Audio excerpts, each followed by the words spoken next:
दोस्तों आज हम बात करने वाले हैं पेनी स्टॉक्स के बारे में। ये ऐसे स्टॉक्स होते जो 2 रुपए से ग्रो होके 2000 रुपए के भी हो सकते हैं। मतलब बहुत कम इन्वेस्टमेंट पे आपको ज्यादा प्रॉफिट दे सकते हैं। और इसके साथ में हम स्टॉक मार्केट के कुछ इंपॉर्टेंट कॉन्सेप्ट भी सीखेंगे, जैसे स्टॉक स्प्लिट्स, मार्केट कैप और कंपनी का शेयर प्राइस बढ़ता या गिरता कैसे है। तो अगर आपने ये वीडियो एंड तक देख लिया तो ये एक वीडियो बहुत लोगों के लिए आई ओपनर होने वाला है। तो दोस्तों आप लोगों ने राकेश झुनझुनवाला का नाम तो सुना ही होगा, जिसने इन्वेस्टिंग के जरिए काफी वेल्थ क्रिएट की है। और ये भी सुना होगा कि उसने अपनी लाइफ का सबसे बड़ा इन्वेस्टमेंट टाइटन कंपनी में किया है। उसने इस कंपनी में 2003 में इन्वेस्ट किया था, जब इस कंपनी का स्टॉक प्राइस 3 रुपीज का था और आज इसका एक स्टॉक 1500 रुपए का मिल रहा है। तो ये इन्वेस्टमेंट अभी तक 500 गुना ऊपर जा चुका है, जैसा आप इस चार्ट में देख सकते हो। और आपको ऐसी बहुत सारी कहानी सुनने मिलती होगी कि अगर आप किसी कंपनी में सिर्फ कुछ हजार रुपए इन्वेस्ट करते जब उस कंपनी का स्टॉक प्राइस 2 रुपया या 5 रुपए का था, जैसे ये टाइटन कंपनी में, तो आपने उससे काफी बड़ी वेल्थ क्रिएट कर ली होती।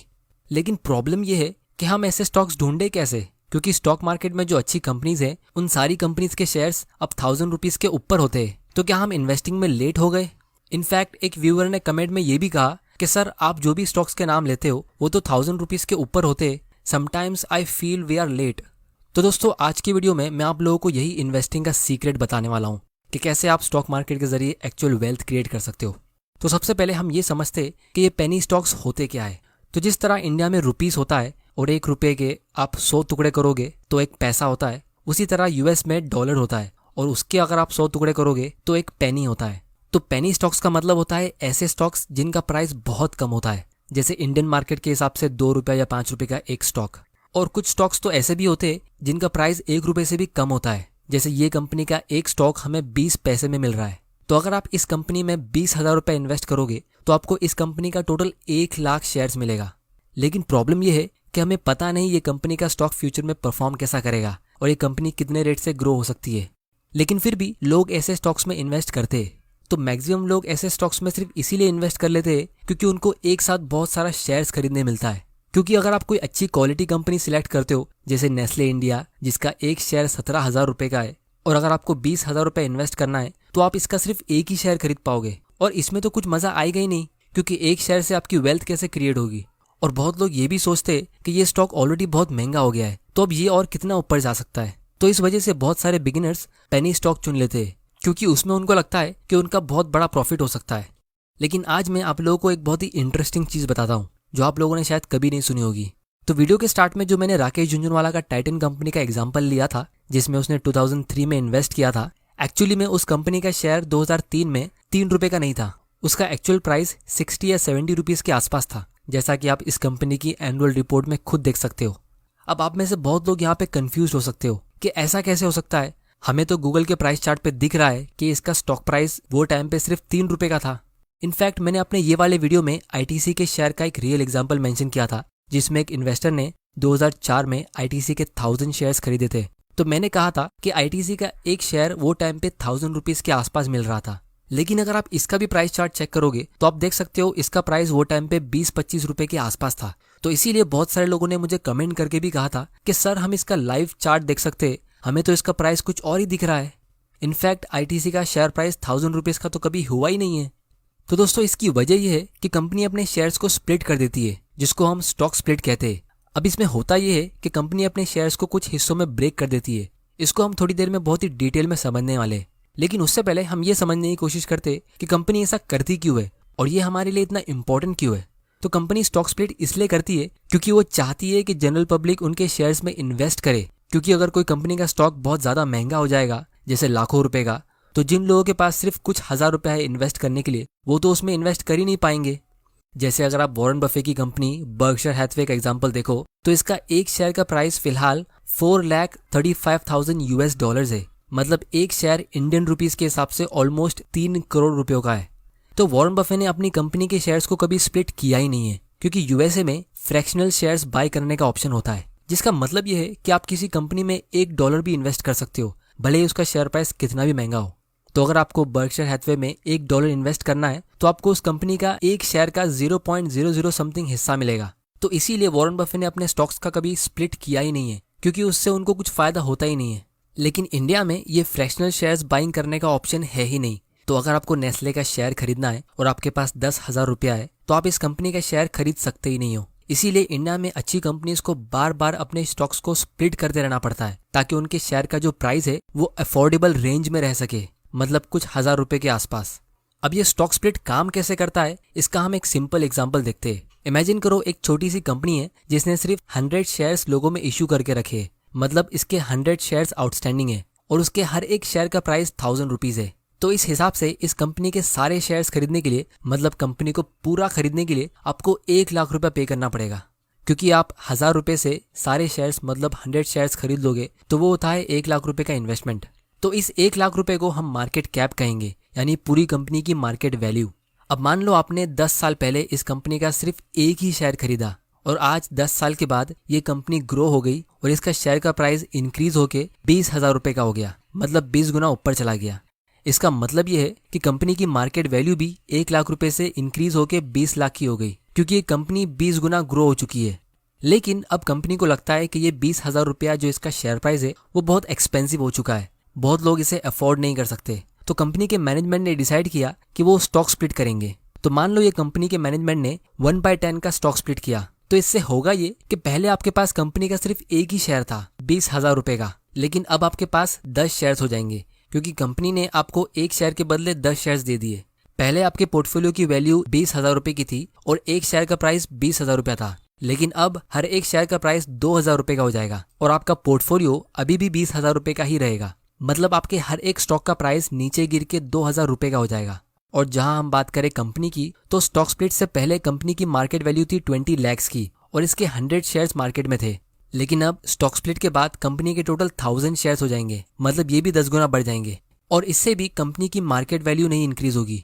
अब दोस्तों, बहुत लोगों को लगता है कि स्टॉक स्प्लिट से या बोनस शेयर से या स्टॉक डिविडेंड से आपको एक्स्ट्रा पैसे मिलते, लेकिन ऐसा नहीं होता है। जब तक कंपनी की मार्केट वैल्यू इंक्रीज नहीं होगी तब तक आपके पोर्टफोलियो की भी वैल्यू इंक्रीज नहीं होगी। तो कंपनी को सिर्फ स्टॉक स्प्लिट से पहले खरीद के रख लेने से आपको कुछ एक्स्ट्रा फायदा नहीं होगा। आपको कंपनी को लॉन्ग टर्म के लिए होल्ड करके रखना पड़ेगा जब तक कंपनी ग्रो हो रही है। तो दोस्तों, अगर आप थोड़ा गौर करोगे तो आपको पता चलेगा कि जब कोई भी कंपनी का आईपीओ निकलता है, मतलब पहली बार कोई कंपनी अपने शेयर्स को पब्लिक में इश्यू करती है, तो उसका शेयर प्राइस अक्सर 100 रुपए से कुछ 1000 रुपए के बीच में होता है।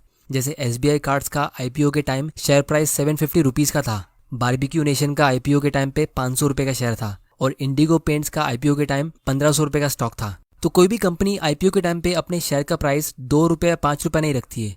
तो सवाल ये उठता है कि जब कोई कंपनी अपने आईपीओ में अपने स्टॉक का प्राइस 100 रुपए से स्टार्ट करती है और उसका स्टॉक प्राइस गिर के 2 रुपए का हो जाता है, मतलब एक पेनी स्टॉक बन जाता है, तो वो स्टॉक इतना नीचे गिरता कैसे है? क्योंकि मार्केट क्रैश में भी स्टॉक मार्केट ज्यादा से ज्यादा 50, 60 या 70% नीचे गिरता है। फिर चाहे रिसेशन आ जाए या कोविड-19 आ जाए या वर्ल्ड वॉर हो जाए, मार्केट हमेशा 50-60% ही गिरते, लेकिन यहाँ पेनी स्टॉक्स 98-99% नीचे गिर जाते। तो दोस्तों, इससे हमें ये चीज पता चलती है कि इतना कम प्राइस किसी भी स्टॉक का तब होता है जब वो कंपनी बहुत ज्यादा बुरी सिचुएशन में पड़ती है। जैसे या तो वो कंपनी कोई फ्रॉड केस में पकड़ी गई, उनके प्रोमोटर्स भाग चुके हैं, या फिर कंपनी का पूरा बिजनेस मॉडल ही खराब हो चुका है, या उसके बैलेंस शीट में सिर्फ करोड़ों के लोन्स भरना बाकी है। मतलब इन शॉर्ट ऐसी कंपनीज जो अब बहुत ज्यादा रिस्की हो चुकी है। तो जब आप स्टॉक मार्केट में न्यू होते हो और आपके पास थोड़ा सा पैसा है और आपको बिजनेस को एनालाइज करने का इतना एक्सपीरियंस नहीं है और आपने अभी तक अपनी लाइफ में एफडी के अलावा कहीं पे इन्वेस्ट किया ही नहीं है, तो आपको रिस्क ज्यादा लेना चाहिए या कम? लेकिन दोस्तों, प्रॉब्लम ये होती है कि रिस्क के बारे में कोई बात करता ही नहीं है।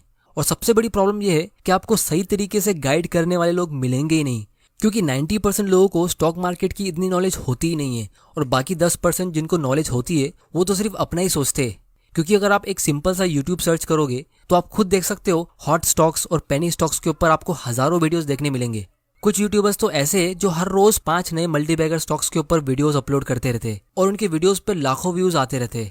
तो ऐसे काम करके ये लोग तो कंटिन्यूसली पैसा कमा रहे, लेकिन इनके रिकमेंडेशंस पे आप पैसा कमाओगे या नहीं, या फिर आप अपने कैपिटल को प्रोटेक्ट भी कर पाओगे या नहीं, इसकी कोई गारंटी नहीं है। इसीलिए हमें ये जान के सरप्राइज होने की जरूरत नहीं है कि maximum new investors stock market में लॉस क्यों लेते हैं, और जब सारे न्यूबीज लॉस लेते रहते तो प्रॉफिट कमाता कौन है? तो दोस्तों, ये वही थोड़े से सेंसिबल इन्वेस्टर्स होते जो अच्छी क्वालिटी की कंपनीज में इन्वेस्ट करके अपनी वेल्थ कंटिन्यूसली ग्रो करते रहते, और सारा प्रॉफिट वो थोड़े से लोग लेके जाते उनकी नॉलेज और कंपाउंडिंग की वजह से। तो दोस्तों, अब मैं आप लोगों को इसका एक लाइव एग्जांपल दिखाता हूं और हम ये समझते कि जब कोई कंपनी का स्टॉक ऑलरेडी 10-20 हज़ार रुपए का है तो वो और कितना बढ़ सकता है, या फिर कोई कंपनी का स्टॉक अगर 2 रुपए का है तो वो और कितना गिर सकता है। तो यहाँ पे हम टिकर टेप का यूज करते, जहां से आप स्टॉक्स को काफी आसानी से फिल्टर कर सकते हो और उसके फंडामेंटल्स को इजीली एनालाइज भी कर सकते हो। तो यहाँ पे हम दो कंपनी का एग्जांपल लेते हैं जो सिर्फ एजुकेशनल पर्पस के लिए है। तो 5 साल पहले ये कंपनी का शेयर प्राइस 6,000 रुपए का था और आज ये 17,000 रुपए का हो गया है। तो 5 साल पहले भी ये 6,000 रुपीज एक बड़ा इन्वेस्टमेंट था और आज ये 17,000 भी एक बड़ा इन्वेस्टमेंट है। क्योंकि अगर आप इस कंपनी का फाइनेंशियल ट्रेंड देखोगे तो आप खुद देख सकते हो कि ये कंपनी कंटिन्यूसली अपना रेवेन्यू और प्रॉफिट इंक्रीज करती जा रही है। लेकिन जो कंपनी का स्टॉक प्राइस आज से 5 साल पहले सिर्फ 15 रुपए का था वो आज 5 रुपए का हो गया है, क्योंकि ये कंपनी का लॉस कंटिन्यूसली इंक्रीज होता जा रहा है। तो जो स्टॉक इतना सस्ता है उसके अपने फंडामेंटल रीजंस होते हैं और आप यहाँ पे सामने ही देख सकते हो कि ये कंपनी को कितना बड़ा लोन भरना बाकी है। लेकिन यहाँ पे नेस्ले कंपनी का टोटल डेट उसकी इक्विटी के मुकाबले बहुत कम है, ऑलमोस्ट नहीं के बराबर।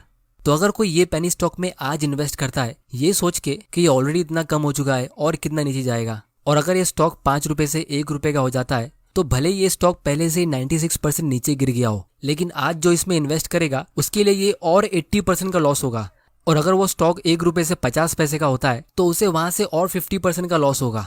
तो इसीलिए एक चीज मैं हमेशा कहता हूँ कि जब भी आप स्टॉक में इन्वेस्ट करते हो तो आप स्टॉक्स में नहीं बल्कि उसके बिजनेस में इन्वेस्ट करते हो। तो भले ही आप 10,000 रुपए इन्वेस्ट करके किसी कंपनी का 50 शेयर्स लेते हो या उतने ही पैसों से एक शेयर खरीदते हो, उससे फर्क नहीं पड़ता है। क्योंकि अगर ये दोनों कंपनी लॉन्ग टर्म में 15% के रेट से ग्रो होती है तो दोनों ही केस में आपको अपने इन्वेस्टमेंट पे 15% का ही रिटर्न मिलेगा। तो ज्यादा शेयर्स खरीद के रख लेने से आपको एक्स्ट्रा रिटर्न नहीं मिलने वाला। अल्टीमेटली तो कंपनी की एक्चुअल ग्रोथ ही मैटर करेगी। इसीलिए जब आप अपने आप को क्वेश्चन पूछते हो कि ये ऑलरेडी इतना सस्ता हो गया है और कितना नीचे जा सकता है, तो आप हमेशा गलती करोगे ही, क्योंकि आप अपने आप से सवाल ही गलत कर रहे हो। सही सवाल ये होगा कि वो बिजनेस फ्यूचर में क्या करेगा और कितने रेट से ग्रो होगा। और अगर आपको ये चीज़ नहीं पता तो आपको एक बार उसका इन्वेस्टर प्रेजेंटेशन पढ़ना चाहिए, कंपनी की रिपोर्ट या उसके फाइनेंशियल्स को रीड कर लेना चाहिए, या फिर ऐसे स्क्रीनर पे आके अपना एक बार 5 मिनट इन्वेस्ट करना चाहिए उसकी डिटेल्स को रीड करने के लिए। और अगर आप ऐसा करते हो तो भी आपको पता चल जाएगा कि वो स्टॉक इतना नीचे क्यों जा रहा है और आप अपना लाखों का लॉस बचा सकते हो। और दोस्तों, अगर आप अपने स्टॉक एनालिसिस को एक कदम आगे ले जाना चाहते हो तो आप इसके प्रो वर्जन के लिए भी सब्सक्राइब कर सकते हो, जहां से आपको और ज्यादा इन्फॉर्मेशन रेडीमेड मिल जाती है और आप कंपनी की डिटेल्स को डाउनलोड करके डिटेल एनालिसिस कर सकते हो। टिकर टिप से स्टॉक को एनालाइज करने का लिंक नीचे डिस्क्रिप्शन में है, आप वहां जाके उसे चेक कर सकते हो। और अगर आपको स्टॉक्स खरीदने के लिए डीमैट अकाउंट ओपन करना है तो उसका लिंक भी आपको नीचे डिस्क्रिप्शन में मिल जाएगा।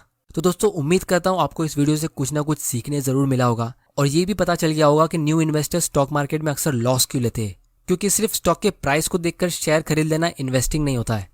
तो दोस्तों, आज की वीडियो में इतना ही। अगर आप ऐसे वैल्यूबल वीडियोस देखते रहना चाहते हो तो इस चैनल को सब्सक्राइब जरूर कर लेना और बेल आइकन प्रेस कर देना ताकि आप ऐसे इंपॉर्टेंट वीडियोस मिस ना कर दो।